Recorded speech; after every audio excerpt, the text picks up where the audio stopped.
सरेआम ये व्यक्ति बाला साहब ठाकरे को ये कह रहा है कि बाला साहब ठाकरे जजों को मैनेज करते थे।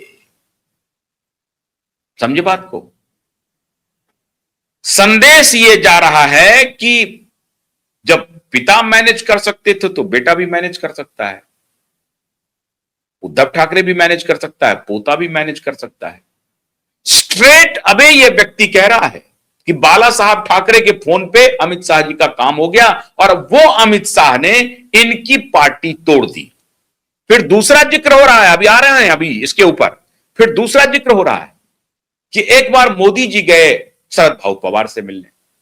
शरद भाऊ पवार से मिले मोदी जी, कहा कि बताइए क्या क्या खबर है, क्या है। तो शरद भाऊ पवार ने कहा मोदी जी ने शरद भाऊ पवार को कहा कि अरे भाई मेरा एक बड़ा ही खास आदमी है, उसको जरा बचाना है। बोला क्या है, कौन है, क्या बचाना है? बोला कि सीबीआई में 3-4 ऑफिसर को तो मैनेज कर लिया है, एक ऑफिसर है जो बखेड़ा खड़ा कर रहा है, वो मैनेज नहीं हो रहा है और वो महाराष्ट्र कैडर का है और वो आपको जानता है ठीक से। आपका अगर उसको फोन चला जाए तो वो भी मान जाएगा। तो बोला किसके लिए कर रहे हो? तो बोला कि अमित शाह के लिए कर रहे हैं। अमित शाह कौन है? अरे हमारा बहुत खास आदमी। ये देखिए फिर झूठ बोल रहा है ये।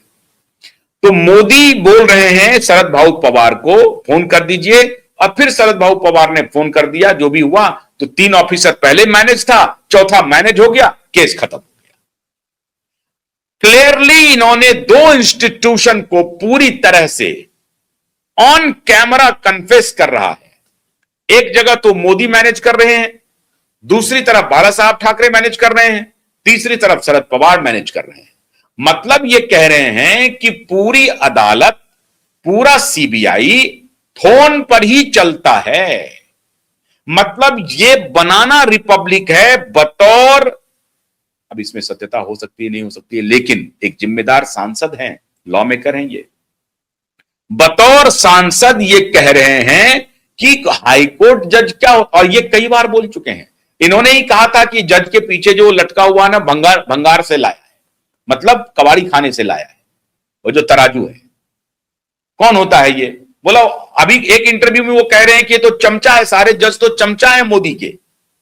ऐसा भी खबर है कि सारे जज तो मोदी के चमचे हैं। इस तरह से ये जुडिशरी को डिफेम कर रहे हैं स्ट्रेट अवे ऑन कैमरा। किनके सामने? पूर्व कानून मंत्री के सामने। किनके सामने? देश के जाने माने लॉयर के सामने। और लॉयर चुप है। क्यों? लॉयर को मालूम है, हां होता है, कोर्ट तो मैनेज होता है, क्योंकि बहुत बड़े मैनेजर हैं, दुकान चलती है इनकी। अगर ये नहीं होते तो ये क्रॉस करते कि नहीं ऐसा नहीं हो सकता है कि कोई फोन कर देगा और जज उनका काम कर देंगे। ऐसा होता नहीं है। इन्होंने एक बार भी उस सवाल पे, उनके जवाब पे यह सवाल नहीं पूछा कि राउत जी मैं ऐसा नहीं मान सकता हूं कि जज साहब को बाला साहब जी का फोन आ गया और जज साहब ने उनकी बात सुन ली। ऐसा नहीं हो सकता है, कानून भी कोई चीज है। इन्होंने यह सवाल नहीं पूछा, कपिल सिब्बल ने यह नहीं कहा। ऐसा कैसे हो सकता है कि जो कानून में लिखा हुआ है, जो सबूत है, उस सबूत को उठा के फेंक देगा क्योंकि बाला साहब ठाकरे ने फोन कर दिया। अब देखिए कितना गंभीर विषय है और देश मौन है, हमारे प्रधानमंत्री मौन है, हमारे गृह मंत्री मौन है, अदालत मौन है। नहीं, अब असली खेल है। ये बोल करके आपको क्या लगता है कि ये अमित शाह की और मोदी की आलोचना करना चाहते हैं? नहीं, अदालत को गुस्सा दिलवा रहे हैं, सीजीआई को गुस्सा दिलवा रहे हैं, सूर्यकांत जी को, सीजीआई मुंबई हाईकोर्ट को गुस्सा दिलवा रहे हैं। 2-3 दिन के अंदर में एफआईआर पर डिसीजन होने वाला है। अमित शाह को गुस्सा दिलवा रहे हैं, नरेंद्र मोदी को गुस्सा दिलवा रहे हैं कि तुम पब्लिक में आकर के ये बात कर रहे हो, डिफेम कर रहे हो, झूठ बोल रहे हो। तो गुस्से में अब अमित शाह आ जाएंगे, वो तो ऑलरेडी पहले से गुस्से में है, मोदी भी गुस्से में है।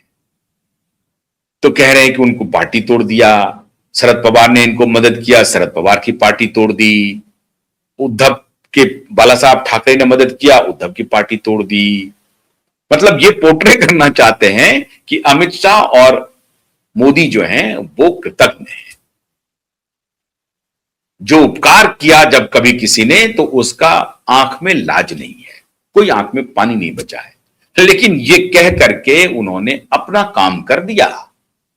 अमित शाह को गुस्सा दिलवाओ, मोदी को गुस्सा दिलवाओ, अदालत को गुस्सा दिलवाओ कि सरेराह ये आदमी ये बदनाम कर रहा है अदालत को। सीबीआई को गुस्सा दिलवाओ, सरेराह बदनाम कर रहा है कि बाला साहब के फोन पे कोर्ट मैनेज हो सकता है, और पूर्व कानून मंत्री कोई सवाल नहीं खड़ा करता है कि संजय जी मैं आपकी इस बात से सहमत नहीं हो सकता हूं कि बाला साहब ठाकरे का फोन गया और जज साहब ने इनके फेवर में फैसला दे दिया। ऐसा नहीं हो सकता है। जज साहब ने अगर फैसला दिया होगा तो तथ्यों पर दिया होगा, तथ्यों पर दिया होगा, ऐसा नहीं हो सकता। ऐसा नहीं कहा।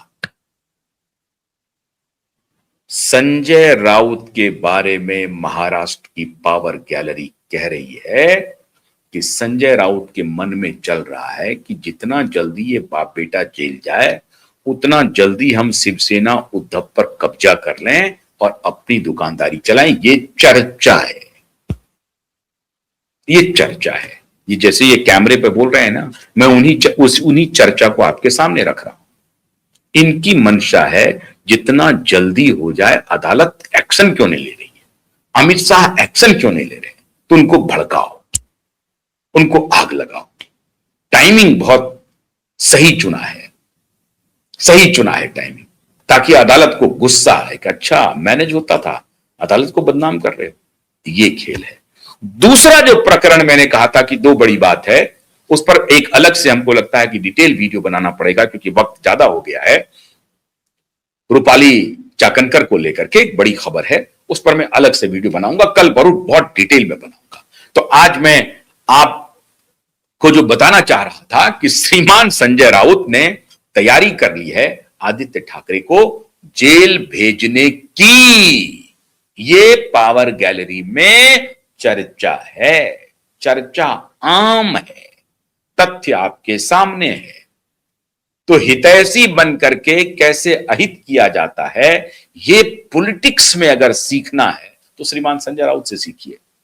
हो सकता है कि संजय राउत के खिलाफ जो असॉल्ट हुआ था, फिजिकल असॉल्ट हुआ था, उसका संजय राउत धीरे धीरे बदला ले रहे हो। सच्चाई क्या है ये आने वाले दिनों में पता चलेगी। लेकिन ये चर्चा है कि शरद पवार और संजय राउत के बीच में कुछ टेका हुआ है।